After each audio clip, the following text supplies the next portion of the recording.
The Afterwards podcast is taking a holiday break. In the meantime, we are showcasing another book TV program, Booknotes Plus with C-SPAN's Brian Lamb. In this episode, Mark Bergen discusses his book, Like, Comment, Subscribe. The Afterwards podcast returns with new episodes after the holiday break. Before we get to this week's episode, we want to take a minute to ask you for your help. Your financial support will ensure that C-SPAN can continue to produce podcasts that inform you about national politics, introduce you to the latest nonfiction books, and provide valuable historical context to today's news. Make a donation today and be a part of C-SPAN's future. Visit cspan.org/donate. This episode is brought to you by Shopify. Forget the frustration of picking commerce platforms when you switch your business to Shopify, the global commerce platform that supercharges your selling wherever you sell. With Shopify, you'll harness the same intuitive features, trusted apps, and powerful analytics used by the world's leading brands. Sign up today for your $1 per month trial period at shopify.com/tech, all lowercase. That's shopify.com/tech. On the cover of reporter Mark Bergen's recent book, it says he will take the reader, quote, inside YouTube's chaotic rise to world domination, unquote. Bergen has reported on Google for the past 7 years. YouTube was bought by Google in 2014 for $1.6 billion. In Mark Bergen's prologue, he reports that more than 2 billion people visit YouTube every month, making it the second most visited search engine on Earth. Google is first.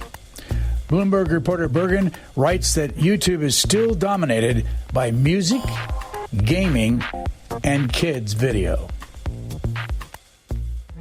Mark Bergen, at the front of your book, you have a quote from somebody by the name of Logan Paul, and you have quote marks around it saying, "We found a dead body in the Japanese suicide forest, YouTube 2017. The quote is, "It was going to be a joke. This was all going to be a joke. Why did it become so real?" What's that about? This was one of the most pivotal moments for YouTube as a company, and I think just really resonated where the whole mission of YouTube was to, they said, broadcast yourself, give everyone sort of a platform to become broadcasters. And for the first decade plus of the company, there were very few lines about sort of what was deemed responsible and respectable. And here you had Logan Paul, who was at the time one of the most popular, and still is popular YouTubers, and as a mainstream celebrity who can launch his career on this platform. He'd shown a video that depicted someone like hanging from a suicide, and it was something where he posted it online. It was a viral hit. It was over the holidays when a lot of people at the company were not working, and it became one of these flashpoints where they had this sort of existential moment. They realized we can't just give these young people carte blanche to post whatever they want. Right, there are repercussions, and they have to kind of really change the rules and how it operates. And it was just this, I thought it was this really fascinating moment of like modern celebrity, where we feel this need to kind of document everything, including the death of another human being. How do you personally use YouTube? How do I personally? I think I use it probably, I'm in my sort of late 30s, I'd say, like a lot of people my age and older, as a utility, right? I use it to, I will look up recipes. During the pandemic, I watched a lot of like exercise videos to try to stay in shape.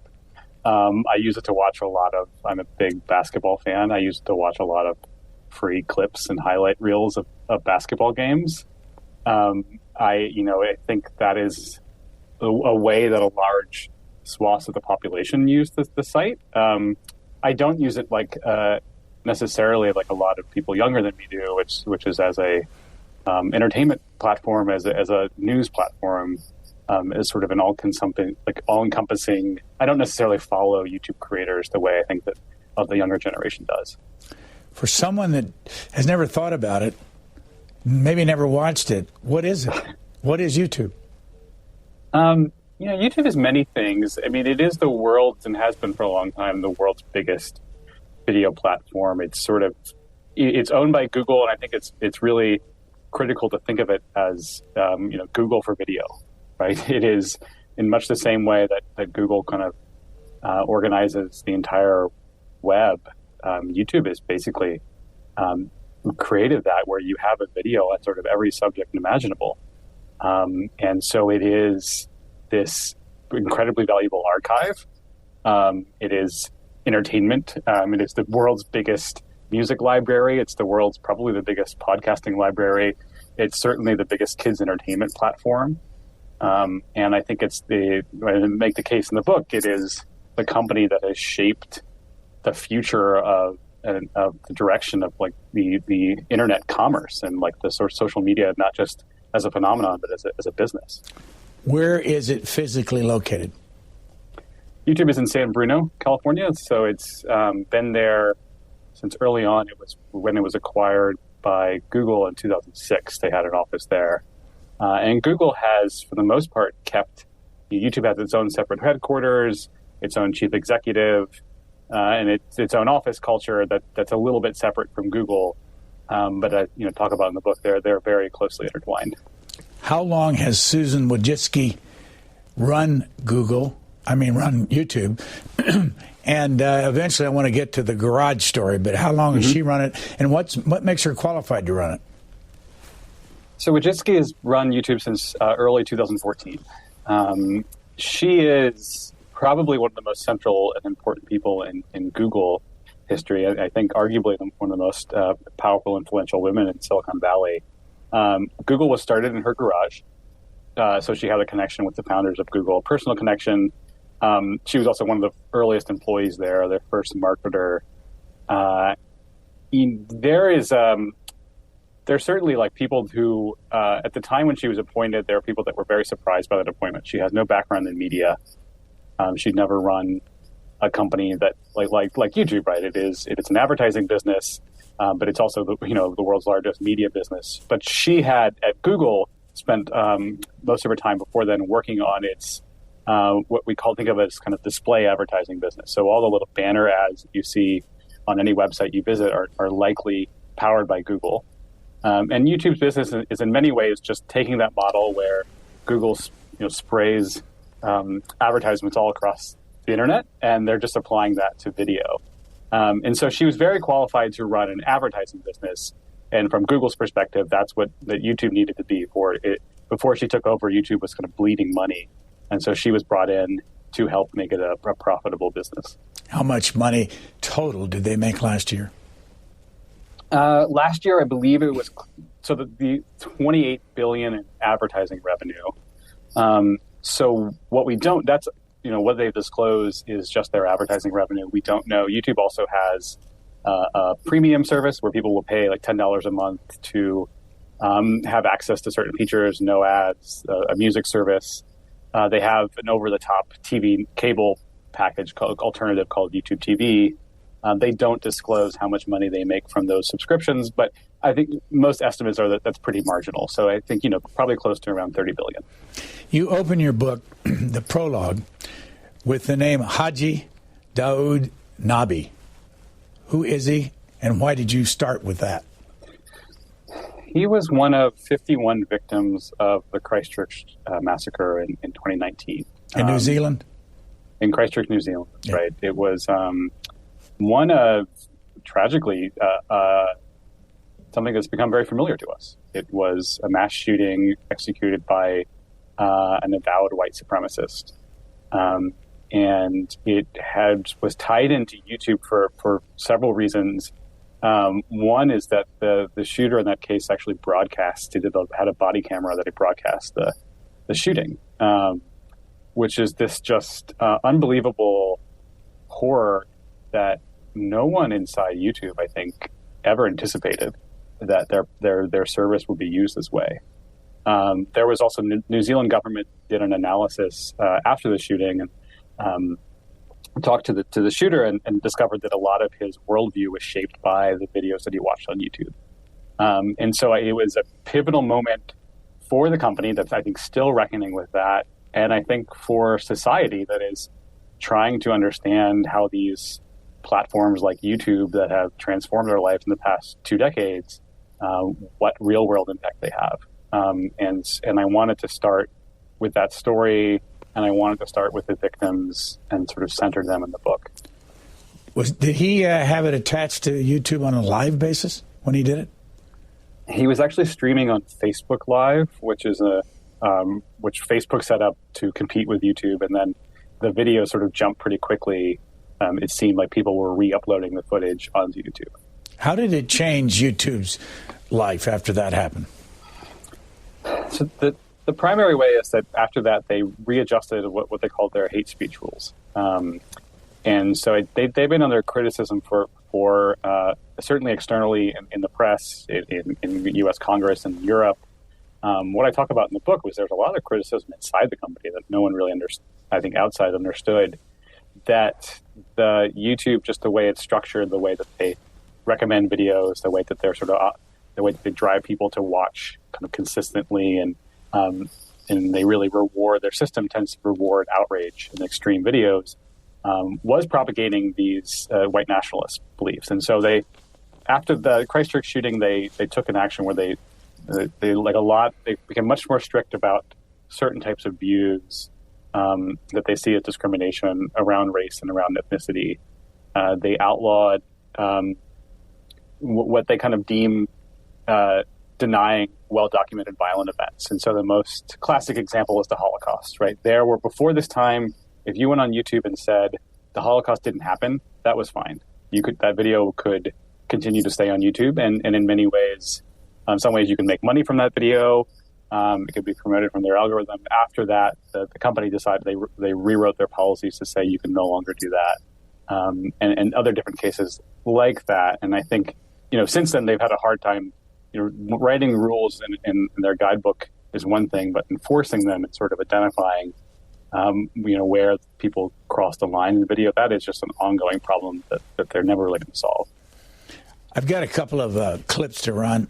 The next one that I am going to run is supposedly the top music selection seen by something like it run by 11 billion times. I wouldn't know about this if it wasn't for one of the players for the Washington Nationals who took this idea and became, during the World Series game back in 2019, became a big deal. I'm going to run it. It's a bit of a jolt for people who've never heard it. It's just about 39 seconds and then get you to talk about it.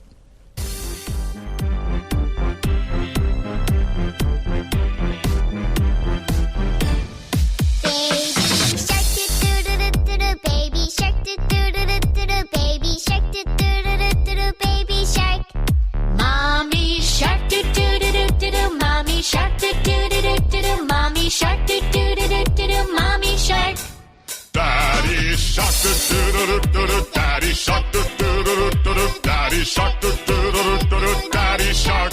Let's go hunt, do do do do do, let's go hunt, do do do do do, let's go hunt, do do do do do, let's go hunt.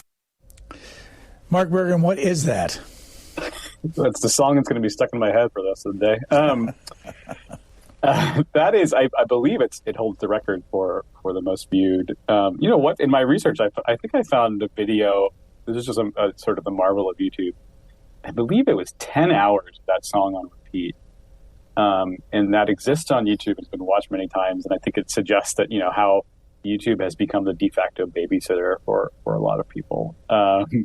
So the company, I talk about this in the book. It's really fascinating history where, for like many sites on the internet, commercial internet, they, from their onset, in the fine print said we're a site for people over 13, because there were rules about the data you can collect around minors.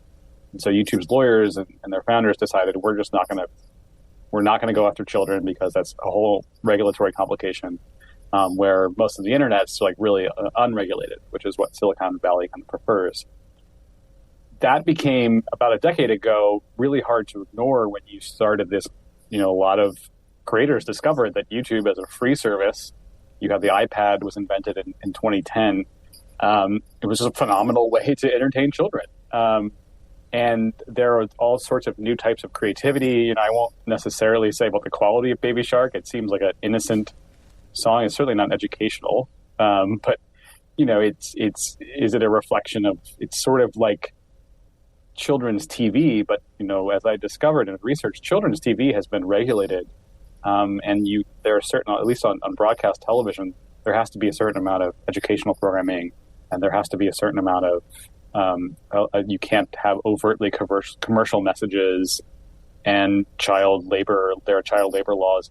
None of that existed on YouTube. And so within a few years, there was this explosion of content directed towards young children, often made by young children, really as a kind of Wild West with no rules and very little oversight.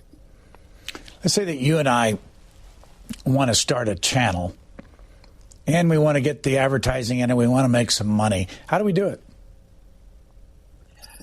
It's harder to do now. For a long time, starting a decade in 2012, it was fairly easy. We would start a channel, we'd make videos, and as long as that we didn't violate copyright rules, kind of taking, as long as we didn't kind of just pirate videos from a TV show or a movie, we were pretty much cleared to post on YouTube, and it was fairly easy to make money from their advertising system. So every dollar that a marketer gives YouTube, YouTube pays out 55 cents to the video creator that ad runs on. If the ad runs, often you see it before a video, sometimes in the middle of a video.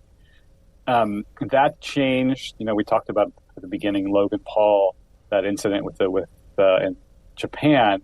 That was one of the several moments where YouTube sort of unruly stars misbehaves in ways that the company had to change the way that their financial system works. And so now it's much harder. You have to hit a certain threshold of subscribers and views in order to make money. But how do we, let's say you and I form a company and we want to get on YouTube. Do we talk to a human being or do you do it all online? Oh, God, no. Just go. You upload the video in their system and it's there. How do you do that, though? Is there a guidance somewhere that tells you exactly how to do that? Yeah, but I think that there's certainly cottage industries now that can walk you through the basics in the sort of how to. You can watch a YouTube video that shows you and then how to do that. And the tricky part is not necessarily uploading video, which is relatively simple. The tricky part is getting an audience. Like we could post this video and then, I can send it and maybe my mother would watch it. But in order to get an audience, that is something that, even the best YouTubers don't necessarily have the formula for that. And by now it's a very crowded, like there are just millions of YouTubers that are over 2 million are making money on the platform. Millions and more are trying to make money. It is an incredibly crowded place. Is it all done? Say, for instance, if you're making money, you just get a check in the mail?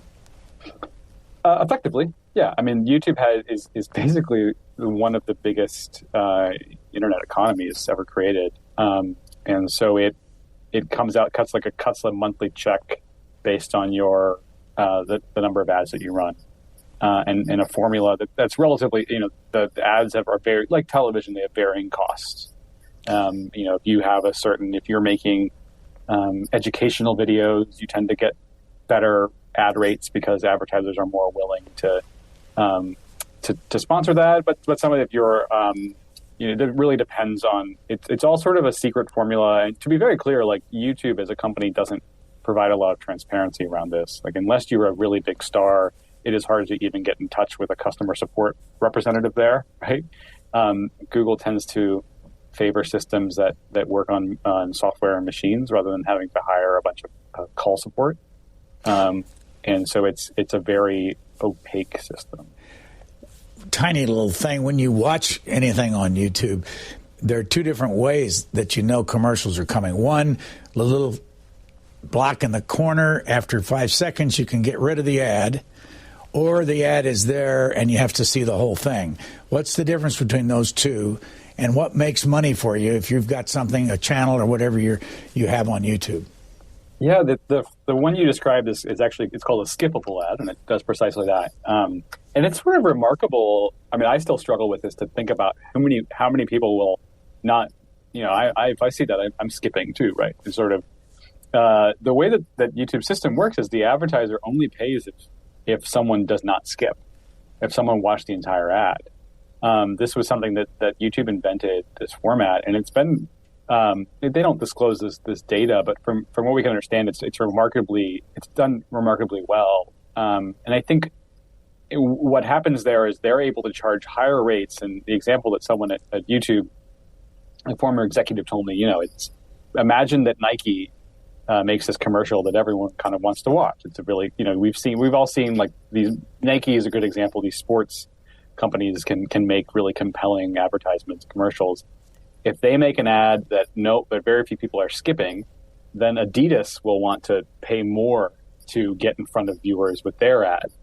And so and YouTube is not, these are not necessarily happening with sort of like in the television world with handshake agreements. This is an automated system with algorithms that are set up to, on YouTube's side, make as much money as possible from these ads. And so often in case the skippable ads tend to be the most expensive if you're an online creator, the most rewarding. Who's PewDiePie? PewDiePie. PewDiePie is the YouTube handle for a Swedish YouTuber and video game streamer, mostly Felix Kjellberg. He was for a long time, for about a decade, starting in 2012, the most successful and probably one of the most handsomely rewarded, the wealthiest YouTubers. And he has gone through a series of controversies with the company, starting kind of right around the Trump election, with the videos that many accused of being anti-Semitic and problematic and hateful. And he's been one of the most fascinating, because of that relationship, the way that he has had all sorts of headaches and problems for YouTube, and yet he has a devoted audience, and is sort of been this personification of the new type of celebrity that YouTube wanted to invent, and in many ways has invented. And I think he's at the center of many of YouTube's major issues of the past decade. How did he start? Did they know him at YouTube when he started? No, he was one of hundreds of, not thousands of, I think he was in college kids that was uploading video games. He plays video games. This is what he mostly did. He would play a video game, and then he would stick a web camera on his face and do kind of color commentary. Kind of like what you imagine when you're watching a baseball game. And this was a genre that took off on YouTube for a couple of reasons. One, people are entertained by it. Two is it's fairly cheap. Like there's not a lot of editing required. You don't need a green screen. You don't need a script, screenwriters. It is just one person, a camera, and a video game. We have a little clip. You can't see him, and that's, I suspect, half the thing that makes it interesting. But you can just hear it. It's about a minute long. PewDiePie, P-E-W-D-I-E-P-I-E. And this is something called the dumbest deaths in history. And it's from 2021. He had 3.9 million views. Here it is, and I'll get your comment afterwards. Dumb ways to die. So many dumb ways to die. Yeah! Back with a new camera, new mic, shaved face, ready to rate some dead people's deaths. This is called Victims of the 1518's Dance Plague. Excuse me, what? This is an historical event in the Holy Roman Empire. Now wait, I thought you were talking about... Oh, it happened many times. Dance plagues are a thing. We gotta watch out. Okay, another death from laughter. This dude was Italian. Who is it? Alright, this joke is off the hook, man. This gotta be some Pickle Rick level. Okay, let's hear this joke. He died from laughing too much at an obscene joke during a meal in Venice. That's it? What was the joke? It was so funny, no one lived to tell the tale. Hans Steininger. Look at this dude! Look at that man's beard. Hell yeah. He died from his beard. He died when he broke his neck by tripping over his own beard. I'm not sure it would help you to see it. What age group watches PewDiePie?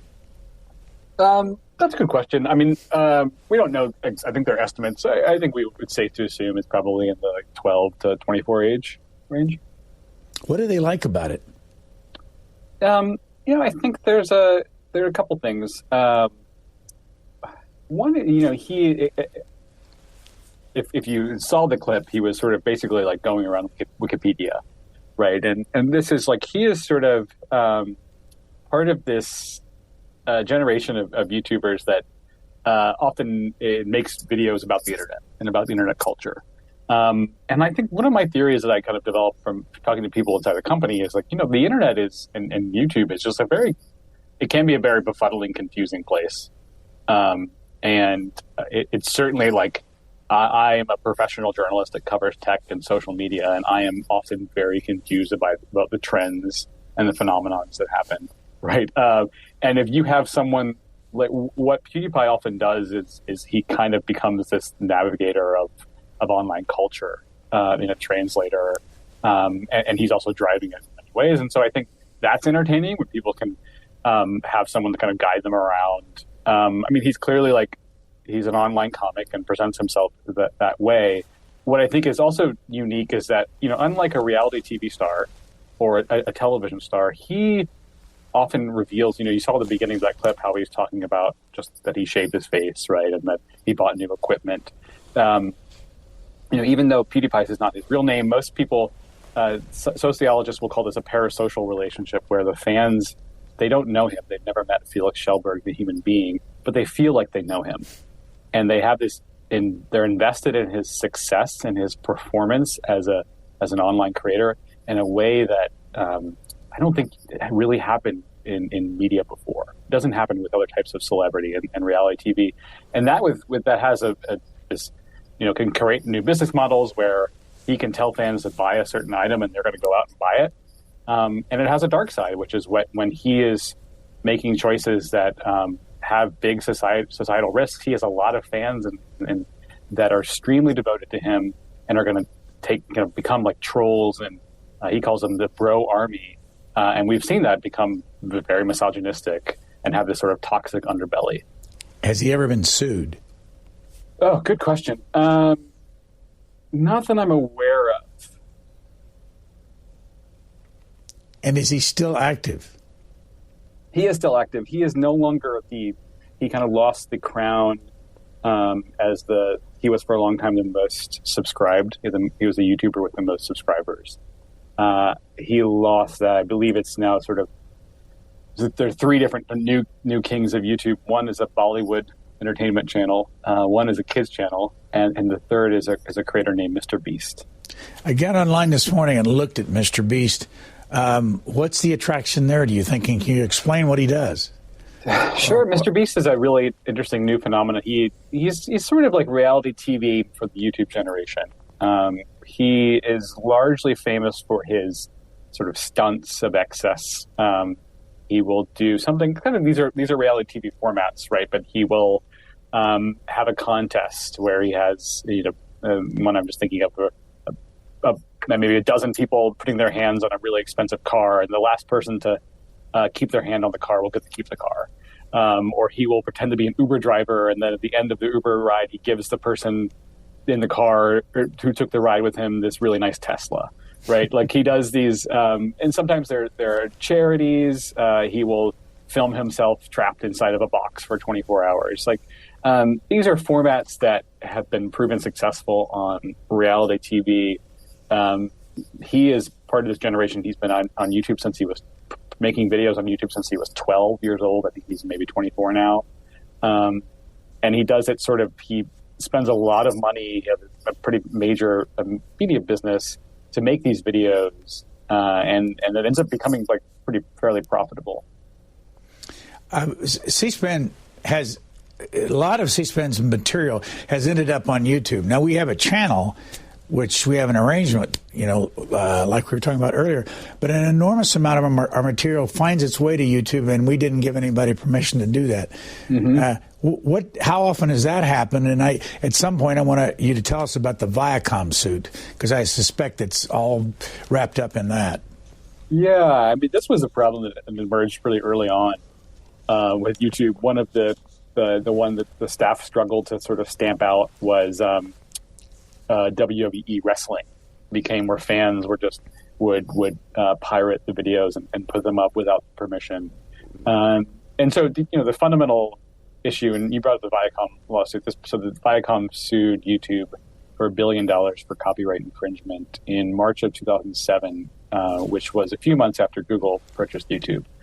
And the fundamental issue that Viacom claimed was that YouTube was knowingly allowing Viacom-owned MTV, Comedy Central, Nickelodeon, allowing their shows to be re-uploaded without their permission and then making money from them. And the copyright law in the U.S.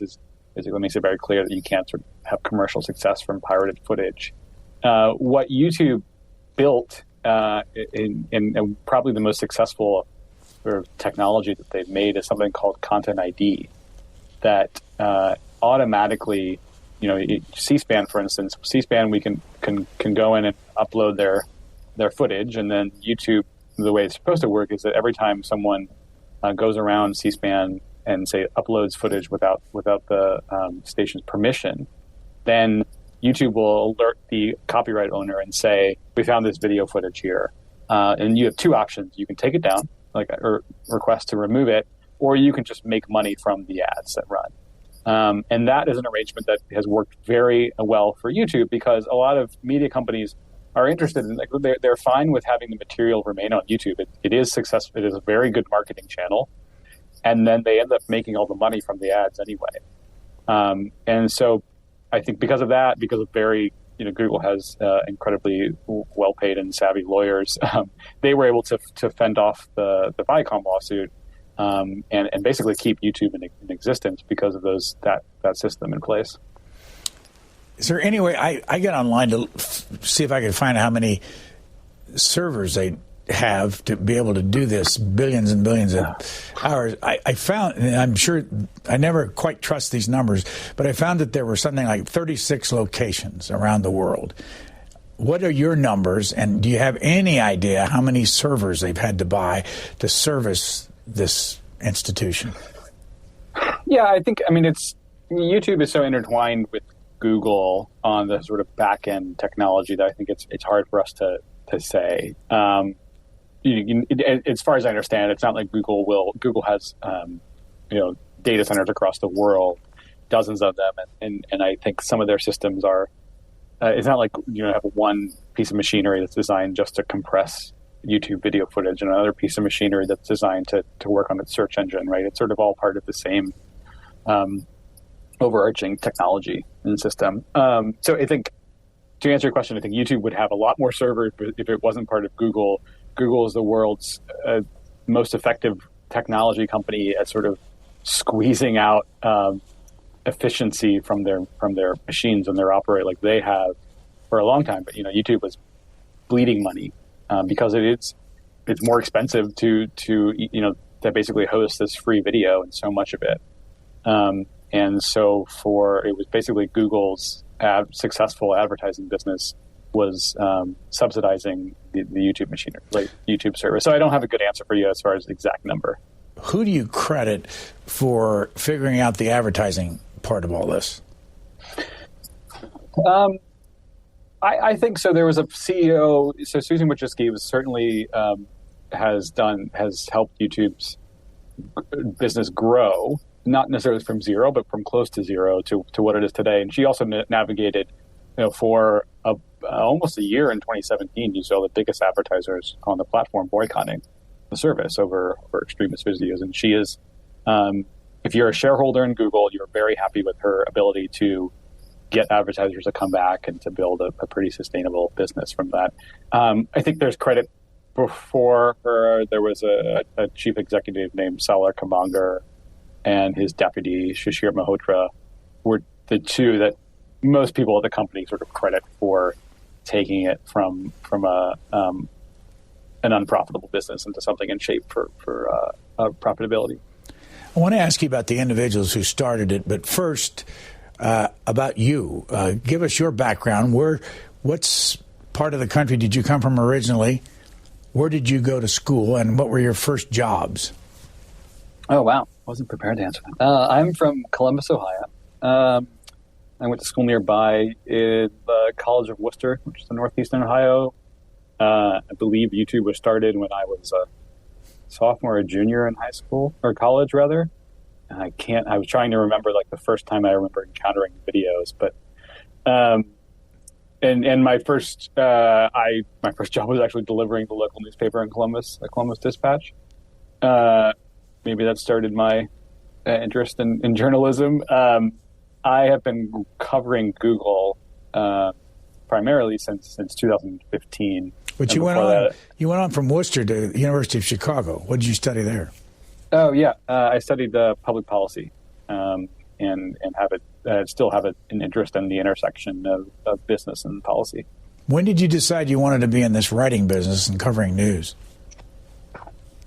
Good question. I think I decided around the financial crisis, and then I had to figure out how to make a living doing it. It was around the financial crisis was a moment where I thought that this, being able to, I was really inspired by explanatory journalism that could unpack something like as complex as the housing crash. And I thought that was a really interesting, something I wanted to do professionally. And I ended up chasing that I spent my formative years as a journalist working in India. And that's actually how I started writing about the technology industry. For how long were you in India? For about 2 years. And you live where today? I'm in the Bay Area, and have been there for 7 years, and with a publication called Recode, and then Bloomberg, writing about Google, the parent company Alphabet, and during that time, YouTube became just a bigger and bigger part of Google's business, and this much more prominent and complicated part of their political and societal issues. Who would not talk to you for this book? Susan Wojcicki, one. I did not get an interview with Susan, who's the chief executive. I don't have a good answer for you why that is. I've written some, I think, fair but critical stories about the company for Bloomberg, including about some of the decisions that she made and its impact on sort of not listening to advice about their systems and their metrics. I've got a clip of her. She's a Harvard graduate. During this time with Google and with YouTube, she's had 5 children. And you can tell, doesn't her husband work for Google? Her husband, as far as I know, still works for Google, yes. Just want everybody to hear her voice. And she's talking about something that I will ask you to follow up on. Let's listen to Susan Wojcicki. As soon as the war broke out, we realized this was an incredibly important time for us to get it right with regard to our responsibility. And, we made a number of really, really tough decisions. One of them involved how we handled Russian state-sponsored media. We had lots of requests from various governments, but looking at our policy framework, we also decided to suspend that media globally. We also extended our policies with regard to how we handle verified violent events. The reason we are still serving in Russia, and we believe that is important, is that we're able to deliver independent news into Russia. And so the average citizen in Russia can access for free the same information that you can access here from Davos, which we believe is really important to be able to help citizens know what's going on and have perspectives from the outside world. What else can you tell us about her background and how she got to where she is? Yeah, I mean, so Wojcicki is the child of 2 exceptional parents. Her father was a professor at Stanford. Her mother has taught journalism actually for a long time in Palo Alto. Her one sister is a fairly accomplished doctor. Her sister Anne started and runs 23andMe, a genetics company. And so Anne was, for a while, married to Sergey Brin, who was one of the co-founders at Google. This is, I think, by way of setting up, like it is, many people at Google talk to me about how, Susan Wojcicki is an accomplished executive. She is competent as a manager. She clearly is successful in the digital advertising world. I think it's really important to understand that she is close, has a familial closeness to the Google founders. And so, another group of people, other people that didn't speak to me with the Google founders, and Larry Page and Sergey Brin have not spoken to a journalist, I think, in 7 years. So I didn't, I wasn't too offended, but they're no longer involved day to day with the company, but they're still the majority shareholders of Alphabet, which is Google's parent company. And they're still the owners of this incredibly important company, and they've been longtime decision makers there. They became fabulously successful and wealthy before they were 30, and have a close, tight-knit group of people that they trust and are loyal to them. They turn to counsel, and Susan Wojcicki is there. And I think that's a major explanation. At the time, Larry Page was CEO of Google when he appointed Susan Wojcicki to run YouTube. And from everyone I've spoken to who was around that time, it was in part to keep her there at the company, and he wanted to put someone that he trusted in that role. Susan Wojcicki's garage and the three people that started YouTube, how did that come together, and how is it that they rented 2,000 square feet in her garage? Oh, yeah. So these were the founders of Google that rented space in her garage. That's right. I'm sorry. I'm confused. Yeah, I'm definitely confused with all these names, but go ahead. That's okay. It was through Sergey Brin, who married her sister, had a connection there. And so that was, Google's history. It was both Google and YouTube started in garages. The saying in Silicon Valley is that even if you're very successful like Google, you're always worried about the next startup starting in a garage. And I think in many ways, YouTube was, Google had a competing service called Google Video that Susan Wojcicki was involved with running at the time in 2005. It was not doing well compared to YouTube. YouTube was taking off and a lot of young people. It was really popular. At the time, it was sort of, it's hard for us to imagine, but this was a time when MySpace was very popular. So MySpace and YouTube were the kind of hottest things in tech. YouTube was also a very popular search destination. So people were going to youtube.com to search for things like how-to videos or just like entertainment, instructions. This to Google was a threat. And oftentimes in the history of Silicon Valley, it is you either try to squash your competition or you buy them. And so Google decided to buy them. So what garage did the three founders of YouTube work out of? So Chad Hurley was one of the founders and the first chief executive. It was his garage. The three founders had met and had commercial and financial success from PayPal, their first company. And Chad Hurley was an early designer at PayPal. And the three of them were sort of kicking around an idea for a new business in his garage when they came up with YouTube. Who else came out of PayPal besides Peter Thiel? Famously, Elon Musk, who's now back in social media with Twitter. I mean, PayPal is, we talk about the term PayPal mafia. Reid Hoffman, who is the founder of LinkedIn, the founder of Yelp, it spawned this generation of, and to be clear, like men. It was the PayPal and a lot of these companies are like mostly dominated by male and have like few space for female leaders. Go back to Chad Hurley, Jawed Karim, and Stephen Chen, the three founders of YouTube. How did they come together? What was their age at the time? I believe Chad was the oldest at 28. And I think the other two were 27. They had met at PayPal.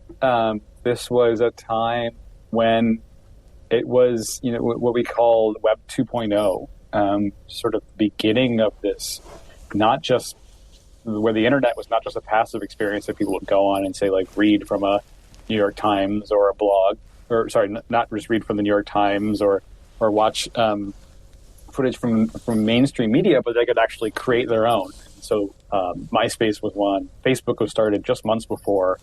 Flickr was a photo sharing app service that was started, and there were, at the time, there was a recognition that on video was moving to the internet, but it was two things were not very clear. One was just how to do that technologically. It was kind of hard at the time to like process and upload video smoothly, and then there wasn't clear about what the business model was, but there was enough momentum and interest in amateur video kind of landing and making video sharing easy, and that's what YouTube clicked onto, right? They were the first company to make it very accessible and easy to use, and that was a major part of their success.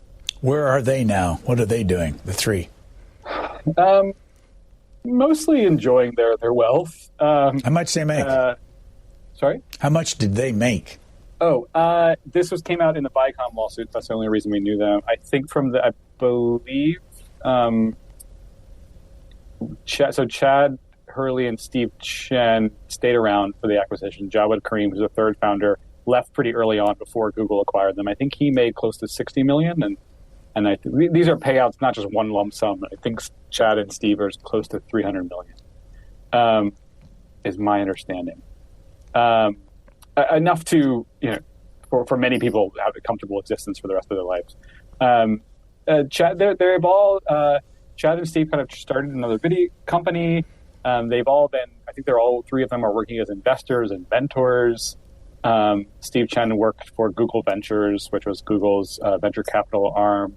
The thing about all three of them are, they are certainly talented, and some like kind of created this very important institution. But none of them, at least people I talked to, none of them have like these major egos, right? And they're not well known. They're not as well known as Mark Zuckerberg, obviously, or Jack Dorsey. And they haven't really been at the front of center of Silicon Valley, and maybe that's part of their personality. And perhaps they whether they just didn't find something else after YouTube that was kind of a one-hit wonder, or they prefer to play like the investor role.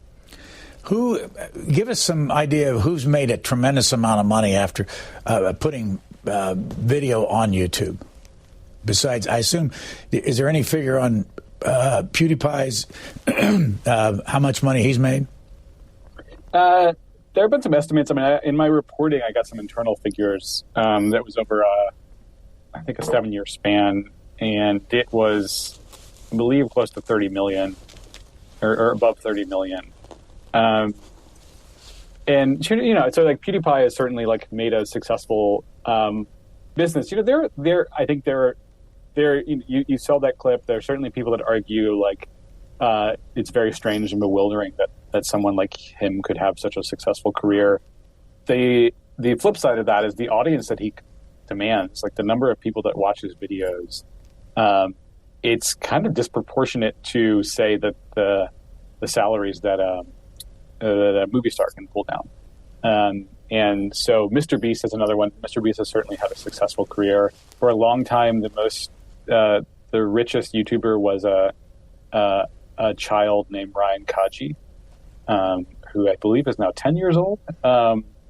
And he went from posting like just videos of his family to creating a production studio that is worth over $30 million a year. I got on this morning and looked at Ryan Kaji. Do you know any more about him and family and where they're located and why he struck a positive note with everybody? I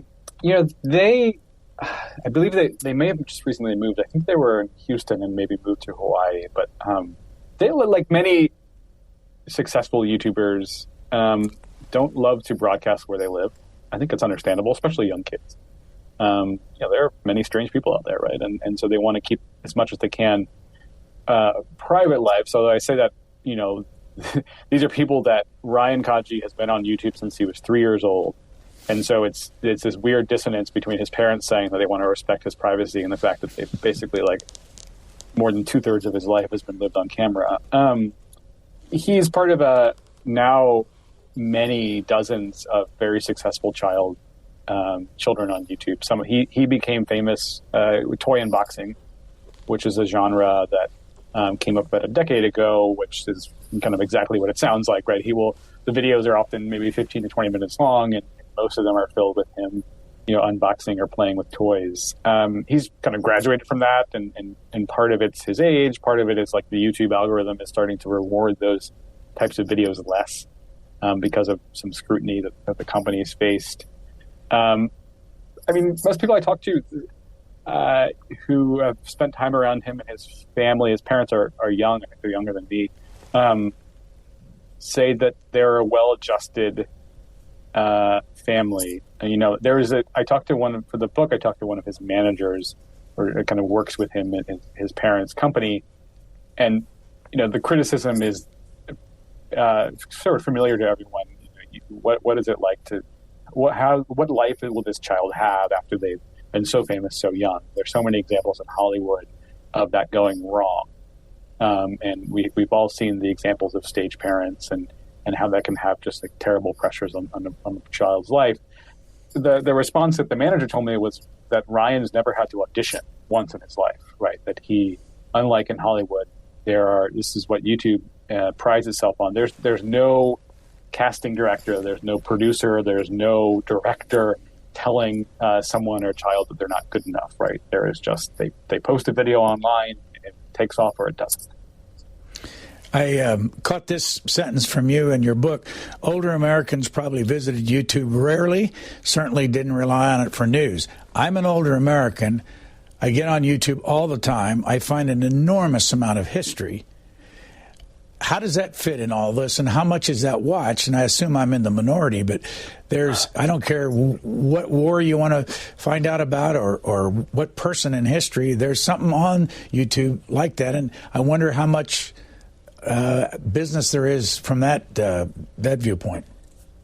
Yeah, the great thing about YouTube is I can always be disproven whenever I make blanket claims. So, but I think, for certainly you're right. Like there is archival.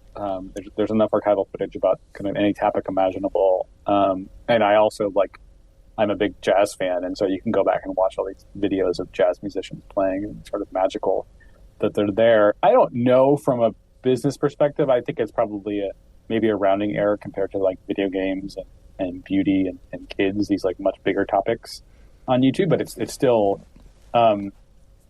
important. I think with that sentence and that context there was relative to Facebook, which is the sort of YouTube is often Facebook. They were started around the same time. They faced many of the same criticisms. However, Facebook has, I think you probably may agree, faced a lot more criticisms around its role in society, around misinformation, around sort of destructive social patterns and the type. And that part of that is because Facebook is much more prominent where where we see people having arguments and read like a lot of new, like actual media, contemporary like news comes on Facebook. People go to Facebook for that. Not in the same way. People certainly can watch CNN on YouTube and watch sort of major breaking news events, but Facebook and Twitter have been much more dominant as far as news consumption, and then they're much more associated with the problems of echo chambers and filter bubbles and all the sort of contemporary problems of social media. And to be honest, part of that is because Donald Trump did not use YouTube as much as he used Twitter and Facebook. Back to what Susan Wojcicki said about being in Russia, I'm a little confused. I gather that YouTube took off RT, Radio Russia Today, but YouTube is still in Russia. And here's the odd thing. If you go on Google and ask for Russia Today, the entire channel comes up. So you can watch it on Google, but you can't watch it on YouTube. And Google owns YouTube. And YouTube is not allowed to be in China, where Google has done a lot of business. So fill in the blanks on all that. Sure. Russia is an ongoing and fascinating story as far as I know. So Facebook is no longer operating in Russia. Netflix is no longer operating there. YouTube is as far as the major sort of U.S. media platform still operating in Russia. And you saw Susan Wojcicki's, you heard her explanation for that from the Google perspective. They have pulled their advertising business there, so they're no longer making an advertising, but they kicked up their video platform. I have a couple theories sort of from my reporting and understanding. Part of that is YouTube is immensely popular in Russia. There is a Facebook competitor in Russia that has a bigger, sizable market share. There's a video service. There's no real comparable video service. And Russia, you have Russia Today and Sputnik, these channels that have become, until they were banned by YouTube, become very popular in and outside of Russia. You also have the opposition party has several popular channels, and so I think YouTube is accurate to say that they have been hosting videos and media that are critical of the state, and that role they play in other countries too. Where it goes from, it'll be really interesting to see where it goes from there. I think that for a while it was unclear how much of that was Google's decision versus how much of it is the Russian government's decision, right? If for YouTube to remain operating there, and how long they can continue to. I think there have been several reports about the Kremlin requesting that YouTube take down videos, and for China, just briefly. So Google pulled most of its services, including search and advertising, from China, mainland China, in 2010. YouTube never operated in China. I have some reporting in my book that they had plans to, but they never have. And by now, there are so many competitors to YouTube, including the Chinese version of TikTok, Douyin, that I don't. Even if YouTube went into China, I doubt it would have much of a foothold. How many people work for YouTube? That is a good question. I can't give you a definitive answer. Go ahead. My guess is it's north of 10,000. And are they located? Any of them located around the world? Yes. YouTube, like Google, has offices all around the world. Primarily, they're in their headquarters, and then in Europe. YouTube's biggest market by viewers is India, and they certainly have a lot of people investing a lot more in Southeast Asia. In your book on page 121, you say starting in 2009, TV viewership began to slip, falling for a quarter or two and then dropping off a cliff. What caused that? And I assume what you mean by TV viewership, over-the-air television? Yeah, we sort of like traditional linear television. I think there were a couple factors. One is YouTube, and the other is Netflix. This was around the time that Netflix was really starting to take off. And I think that YouTube and sort of the streamers, Netflix and now Amazon Prime and Disney and all these sort of subscription streaming services combined with YouTube, TikTok, are continue to eat into the share of time that people spend on television. What's the difference between YouTube and TikTok? Well, there's the parent side. So TikTok is owned by a Chinese company called ByteDance. Then there's the product side, which is TikTok is. I think TikTok sort of. So it's a short form video. It's largely under a minute. It is meant to be it's an app that is based on you flip through with your thumb, and you go through as many videos as possible, right? And you can kind of loop them. Some of them play in a loop if you want, or you flip on to the next one. YouTube has traditionally been, you watch a video, and then even on the mobile app, you have to kind of scroll down to click on the next one. Right, and YouTube since has responded to TikTok by introducing a feature they call Shorts, which is basically a TikTok copycat. And so it is short YouTube videos that are vertical like TikTok, as opposed to sort of the more of the traditional horizontal screen. And you can flip through them just the same way as TikTok. What was the hardest part for you in writing this book and researching? So Google, like many tech companies, has strict non-disclosure agreements for its employees. They're not as secretive as Apple or Amazon, but their relationship with they tell their employees not to speak to journalists, and so often what happens is you kind of get the corporate story that is told through a particular lens and a narrative. And so I did my best to talked to over 100 current and former employees. I think the hardest part was getting people who currently were at YouTube to tell the real, honest truth about the company and its operations. Have you gotten any feedback from YouTube since the book came out? They haven't denied anything. There's been no official, so I'm pretty confident in my reporting.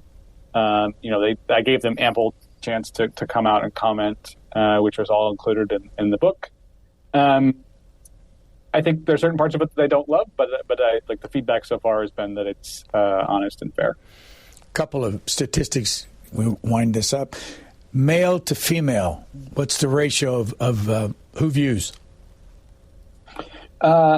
This is not public. As far as I understand in my reporting, it skews pretty heavily, and I don't have a percentage for you, but it skews heavily towards male. How about what's the biggest number? I mean, I've seen a ton of numbers online and in your book, like 1 billion hours of content is watched across the world every day. 122 million active users daily. These are figures I've gotten in different places. Most YouTubers fall in the age group of 15 to 35. Help me out on all that. Yeah, I think the number that I still struggle to wrap my head around is 500 hours of video are uploaded every minute. So that is like every 60-second new video footage. 500 hours, and this stat is a couple years stale. So at this point, it's probably more than 500 hours. So that's just the amount of sheer video footage that is added to YouTube every single minute and consistently, and that just gives you a sense about the scale and the operational complexity of something that we've never seen before. One last couple questions on Chapter 9 called Nerd Fighters. You say not far away in downtown Los Angeles, Freddie Wong, the Guitar Hero star, began his YouTube glory days in an apartment with 3 other aspiring filmmakers. Who is Freddie Wong, and what's that story?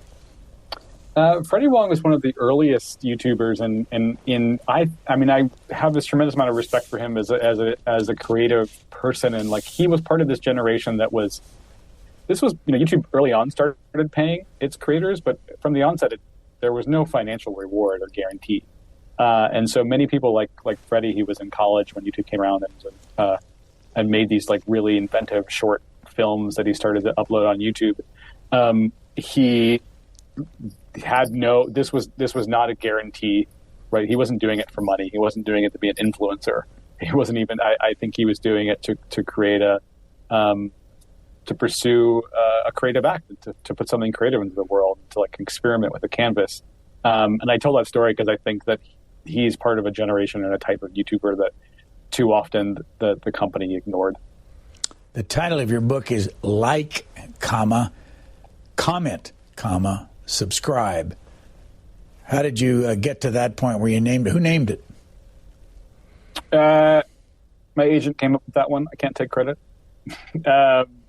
It is. I mean, it's a great title. It's familiar enough to anyone who's watched enough YouTube that it is the mantra of a lot of YouTubers. That it is these sort of. It's what they expect. It's a currency of social media, right? You and I are going on YouTube. We're not paying for anything, and so it's the expectation here is in like the demand that.